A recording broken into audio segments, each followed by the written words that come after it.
Hello, welcome to Granada Reports. We're live with the latest where you are in the northwest. Hello there, on the programme this evening. At the moment, while the rest of the world is starting to return to things as normal, we're still on the front line. Our vanishing care homes, the struggle for survival as COVID restrictions are lifted. The brother of the Manchester bomber found guilty of an animalistic attack on a prison guard.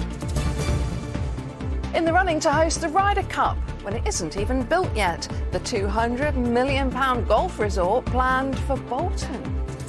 And I'm in Liverpool at the Beatles story for the grand reveal of a very special piece of memorabilia. Join us later for that. And can we expect any calmer weather through the rest of this week? The full forecast will be coming up later on. First, it's described as a desperate situation, the staffing crisis at care homes across our region, which is forcing a growing number to shut their doors for good. Nursing homes are closing at an alarming rate, with some towns and cities seeing a 40% drop in the number of care home beds in the last 5 years. And care workers say that as COVID restrictions come to an end, they feel they're being forgotten all over again. Our correspondent, Elaine Wilcox, reports now from Birkenhead. On your knees, Lil. Those living at Grovewood say it's a happy place, but the pandemic has taken its toll. And this home, like many, is struggling to keep its staff. And that's a worry for residents. The staff are very good. They're very willing to do anything for you. They deserve more than what they're getting.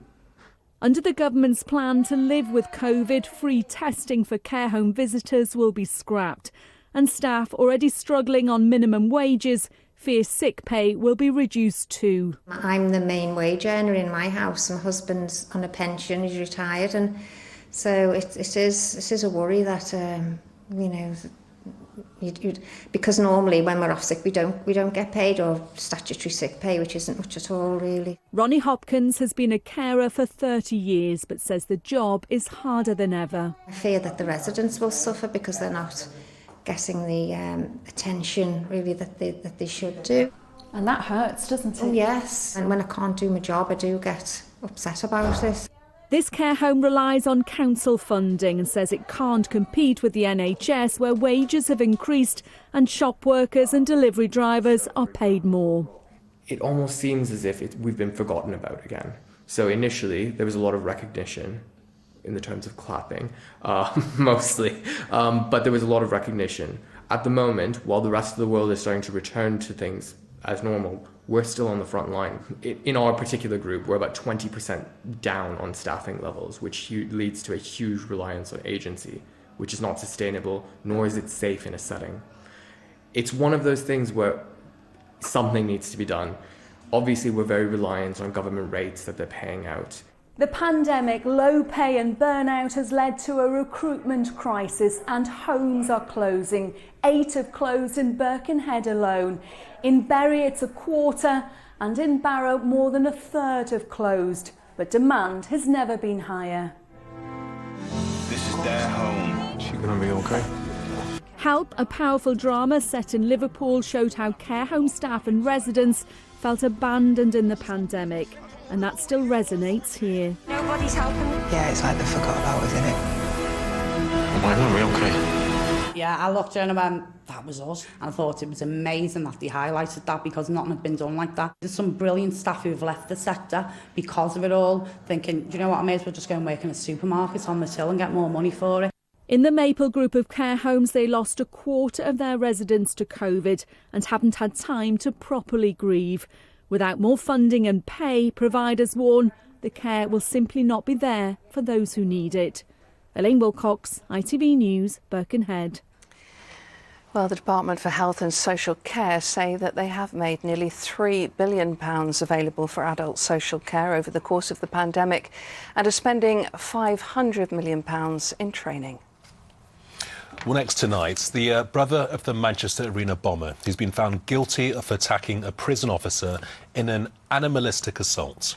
Hashim Abedi and 2 other convicted terrorists attacked the guard at the high security unit in Belmarsh. Woolwich Crown Court heard how they dissociated while being held in the high security unit, described as a prison within a prison.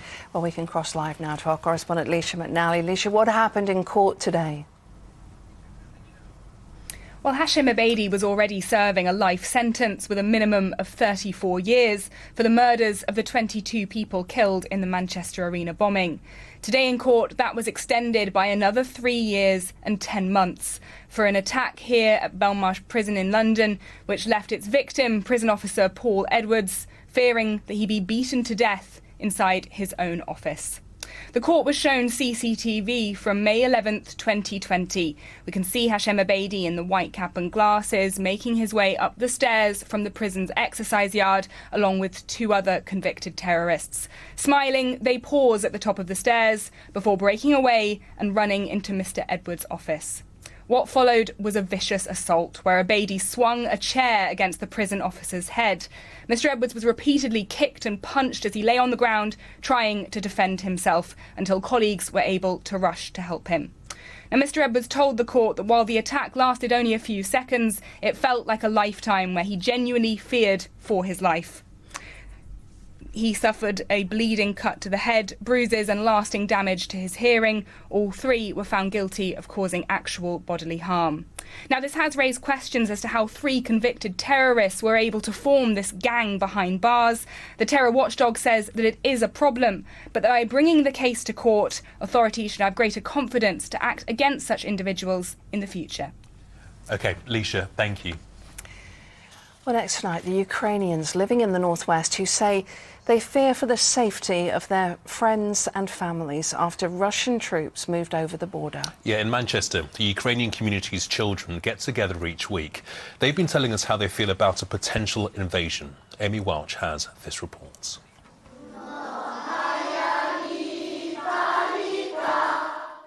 For this little boy, the birthday celebrations continue regardless of the fear his family feels in the face of Russia's latest actions. The Manchester Ukrainian Centre offers these youngsters a chance to connect with other expats.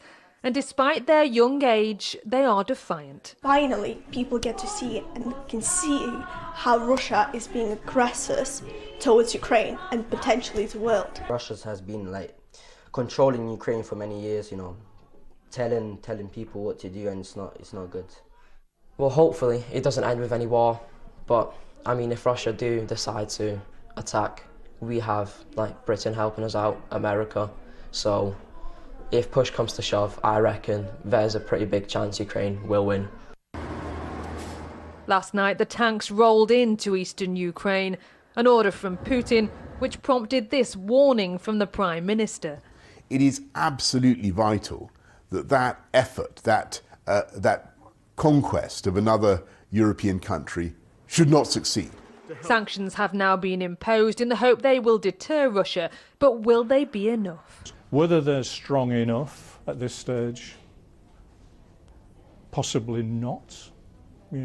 Possibly Mr. Putin reacts to stronger measures than what's been put today. But I feel that it's maybe only the beginning of the sanctions. And what impact will sanctions have on ordinary Russian people?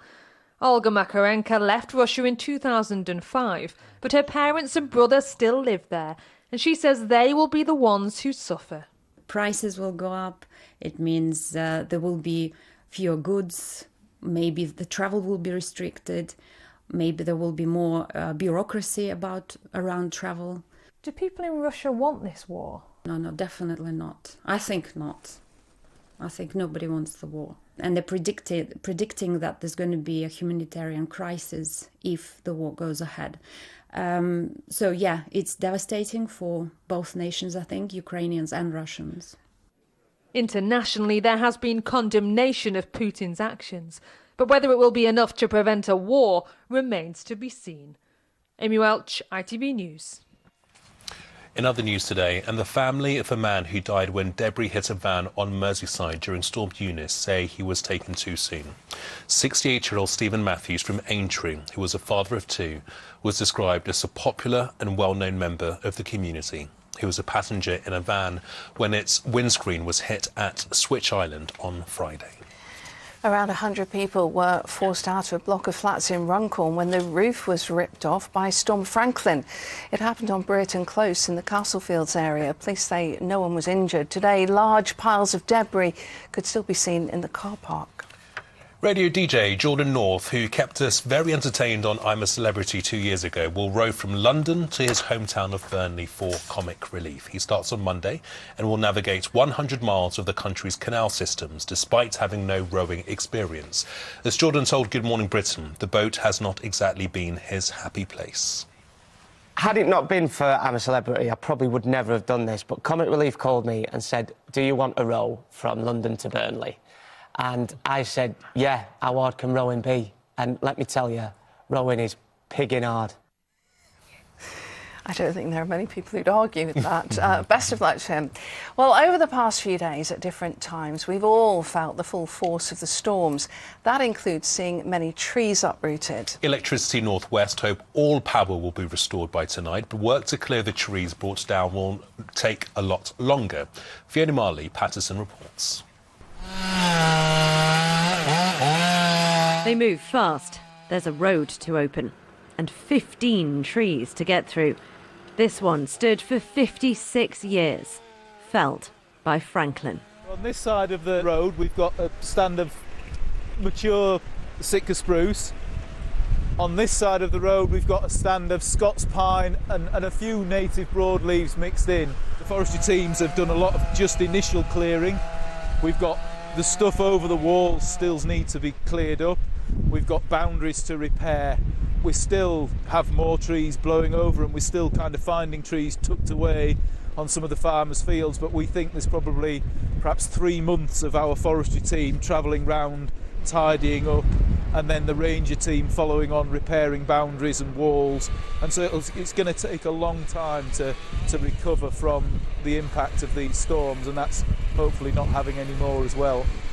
It doesn't matter how well managed your woods are, there will be trees that fail, and unfortunately in some cases they're going to fall on roads or on caravans or power lines, and I think it's just going to have to be something that we get more used to dealing with. We've seen stronger winds than Storm Franklin brought, so why have these trees been felled with that? Were they weakened by Arwen? As more and more trees fall, the remaining trees become more exposed to the wind, and perhaps the wind in a slightly different direction, and they're just not adapted to that, and unfortunately they blow over. And Franklin particularly, the weather preceding Franklin was very wet, and so trees just don't grip the ground when it's waterlogged quite as well as they do, so I think that's probably not helped as well. The remaining trees have lost their shield. They aren't built to withstand the wind without their neighbours' protection. They'll now put down stronger roots, but they need years to do it. This team now has hundreds of trees to check. The big beech tree at the back, we're quite happy, is well tangled up. It's not going to fall on the road, so we're quite happy to leave that as it is. The smaller ash tree in front of us is not so well attached at the top, and it's also leaning over the road, so we will come and fell this tree because it's kind of partially failed and we feel that we're not comfortable leaving that where it is. They'll replant a more diverse mix where possible, so they're more resilient to future storms. Each one this week has chipped away at our best defence against climate change. Thousands of years of tree growth lost, decades to replace. Fiona Marley Patterson, ITV News, Tarnhouse. Yeah, sad to see all that history go. Yeah. OK, lots to come on the programme coming up. We're looking forward to the Paralympic Winter Games, and the first challenge is getting children talking about disability. And it's been an unsettled start to the week, but is there any good news in sight? The full forecast is coming up later on in the programme. Now, there are just 2 English golf courses in the running to host the 2031 Ryder Cup. One of them is in Bolton, but it hasn't been built yet. Yeah, it hasn't even got planning permission. A £200 million luxury golf resort in Hulton Park is being proposed with 1,000 homes to follow. Bolton Council is due to decide its fate this Thursday, but some residents say the development will endanger wildlife and destroy ancient trees. Our correspondent Mal Barham has the story. This is what developers are hoping to turn into a world-class sporting destination. So, yeah, there would be a lake created with 3 golf holes around it. The plans by Peel would turn the old Hulton Park estate in Bolton into a golf resort capable of hosting the Ryder Cup, creating 1,000 new jobs, new primary school, community facilities and housing. This project here would really deliver on levelling up. It would create a massive boost for Bolton and for the wider region. This is an estate that's been closed to the community for 700 years, and there's a great opportunity to open it up, to restore it. The proposals are dependent on it winning the bid to host the Ryder Cup in 2031 or 2035. The shortlist for the English venue is now a 2-horse race between this site and the London Club in Kent. So this would be the front 9. For local PGA golf professional and YouTuber Rick Shields, it's an eye-watering prospect. To have the Ryder Cup here would be incredible. I mean, I'm a local resident anyway, and to think that one of the biggest sporting events in the world could be here, I mean, it's mind-blowing. It's Bolton's Olympic bid, basically. It's like, it would go down in history. It would be what it's known for. It would bring so much new tourists to the area. People would want to come and play the golf course. They'd want to come and stay at the facilities. It would be incredible. Does this area need another golf course? It needs a championship, really well established, amazing golf course, yes. But the plans aren't being welcomed by everyone. In fact, there's strong opposition from local residents concerned about the impact on the environment. For nearly 1,000 years, you've got unspoilt land with mature trees. They want to rip up 200 acres, rip up 5,000 metres of hedgerow. That provides the habitat for animals which have never been disturbed.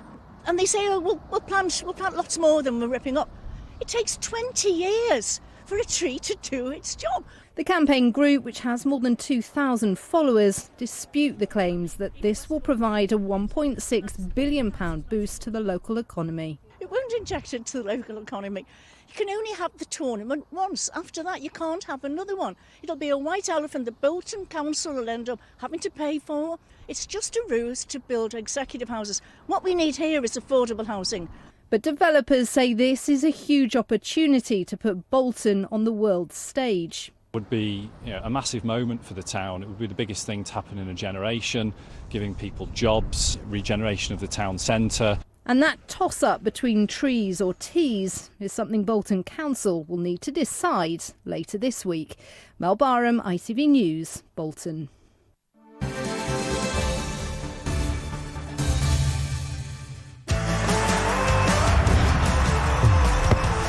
Getting that winning feeling.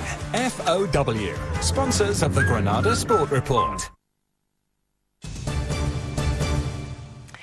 In sport, Tyson Fury's announced he'll defend his world title against fellow British boxer Dillian Whyte. The Morecambe heavyweight revealed on social media that contracts have been signed.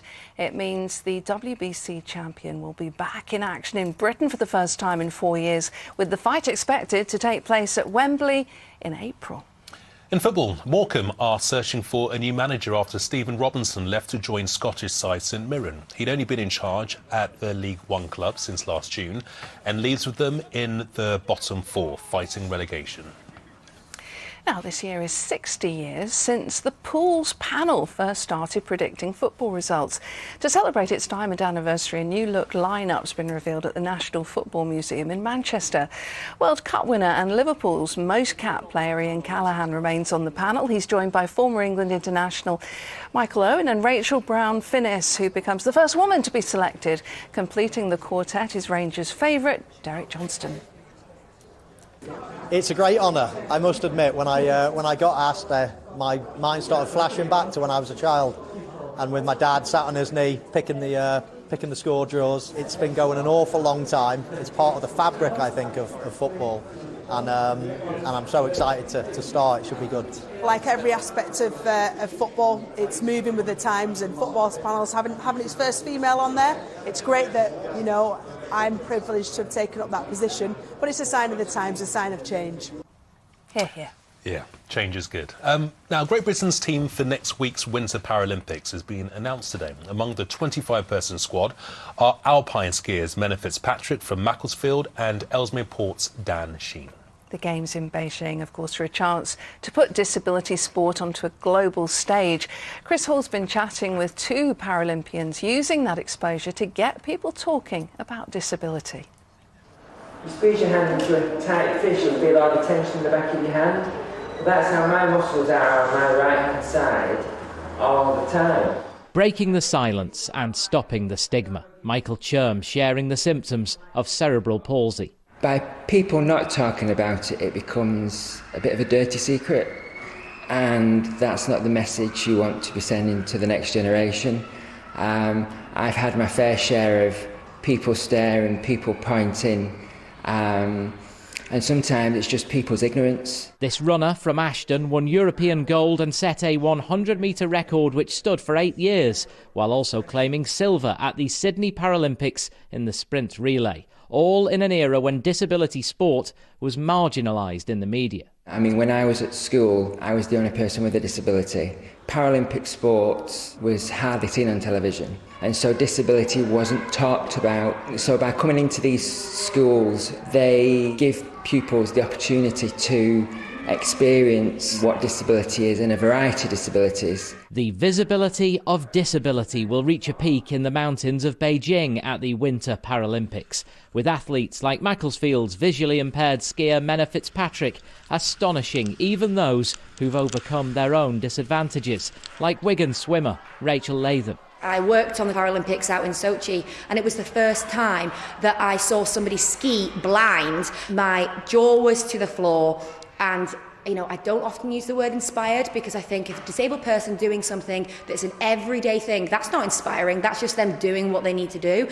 But I was inspired to get up on a slope. That's what a lot of sport is about. So Rachel and Michael are running Sports for Schools sessions, helping kids get active while raising money for their own sports equipment.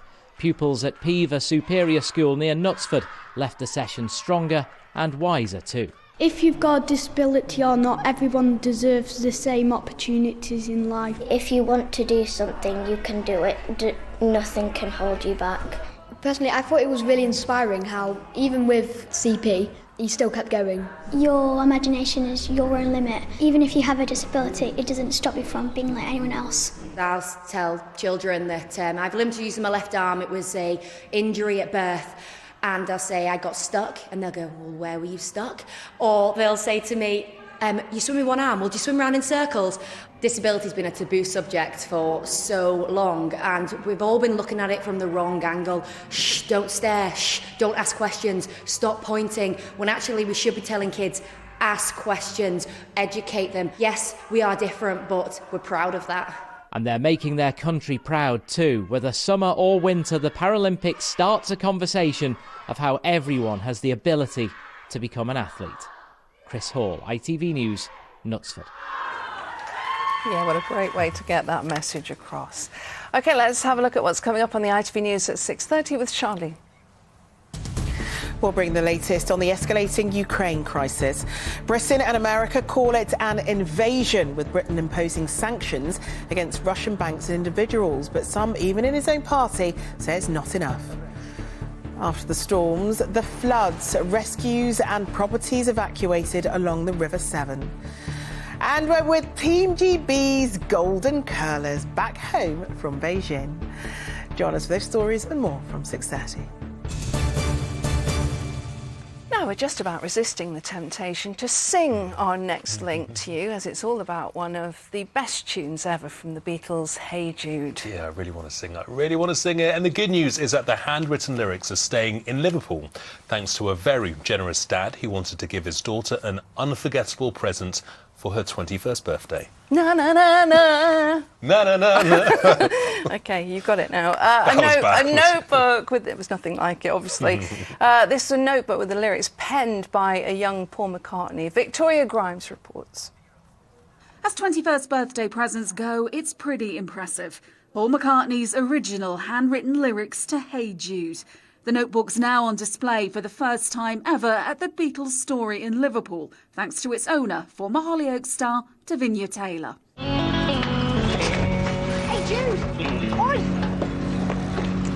You never guess what, right? Rob and Lucy have split up. Speak to the hand because the face ain't listening. At the time, I was playing Jude Cunningham in Hollyoaks, and my dad didn't know what to get me for my 21st birthday, and it just so happened that it was going up for auction at Sotheby's, and he had a few glasses of wine at our home in Wigan, and he started bidding, and he was bidding against an American, and he thought, I'll be damned if that book is leaving Liverpool. So he ended up winning, and I got it for my 21st. And before I knew it, Granada Reports had called up and they wanted to do an interview with me. Yeah, she might have been born 8 years after the Fab Four split, but it's apparently just what she's always wanted. Well, my father's a Scouser. He used to go to the Cavern and everything. My auntie did, my mother did, and I like them. It's nice. I've made up with it. But you can't sing, I hear. No. Davinia's father is well-known local businessman Alan Murphy. He made his fortune with a paper business in Skelmersdale and became one of the region's biggest employers. And as a proud Liverpudlian, he paid more than £100,000 to make sure the notebook stayed in his home city. Now a mum of 4 herself, Davinia intends to bring her dad and her 4 sons to see it. My youngest is actually called Jude as well. We always play Hey Jude for him in the car, so that's his song. Well, the Beatles Story is, of course, home to some of the most celebrated Beatles memorabilia in the world. But this notebook is something incredibly special. Mal Evans was the Beatles' personal assistant, bodyguard, roadie, and this notebook was something that he carried around with him. It dates back to 1967, 1968. And what's really interesting is every page has got its own story. There's doodles in there, there's scribbles in there, there's itineraries in there, there's handwritten lyrics. And it's not just Mal Evans, it's also from John, Paul, George and Ringo. So it gives you a really interesting glimpse into their relationship and what it was like at that time. It is its real birthplace and its natural home and habitat. And I just wanted to give the people of Liverpool and the Beatles fans from all over the world something new to see. And it'd be selfish of me just to keep it under lock and key. And what did your dad say when you told him that you wanted to do this? First thing my dad said is, can anyone nick it? But it's behind a glass case and everything, and, you know, so I'm sure it's very safe. Well, just in case, it's been insured for £1 million. It'll stay on display indefinitely. Victoria Grimes, ITV News, Liverpool. Just fab. Here's Joe. He's cooked up a storm and now he's going to scrape the fat into the bin instead of the sink. My guy. United Utilities sponsors ITV Granada weather. Hang on, was that fish? Thank you. A very good evening to you. Some much needed sunshine for most of us out there this afternoon. The blustery theme will continue over the next few days, so no surprises there, but some much needed drier weather through tonight and tomorrow, allowing the ground just to dry out a little bit after all the rain it's seen lately. Quite cold over the next few days, particularly for Thursday, when any showers could turn wintry up on higher ground in the Pennines, the Peak District and parts of Cumbria. And it remains unsettled weather-wise into this weekend, but there's a return to the milder conditions, so back up to double figures by day. This evening, maybe a touch of grass frost where you are under clear skies, but slightly more cloud building, 1 or 2 showers here and there, but generally a dry night to come. Quite blustery that wind for the coast again. It's shifting round to a southwesterly as we go through tonight, and it'll be quite breezy inland as well by dawn. On to tomorrow, and first of all, the sun times. It will be up in the morning at 7:14, setting at 5:36. Tomorrow, more cloud will build as we go through the morning. It should be just about dry for most places tomorrow, with bright or sunny spells, if you're lucky. Increasingly gusty winds, mind you. They're southwesterly, so for exposed Irish Sea coast, again, a windy old day. Rain being kept at bay, perhaps pushing into the Isle of Man by the end of the afternoon. But most of us having a dry afternoon, 10 or 11 Celsius. Our top temperature. Thursday will feel cold. It's blustery again and showers will turn to sleet and snow up on higher ground. High pressure will build in for Friday though. That's going to give us a dry day with lots of sunshine, although it will feel chilly. Milder at the weekend. Bye-bye. United Utilities sponsors ITV Granada weather. Bob!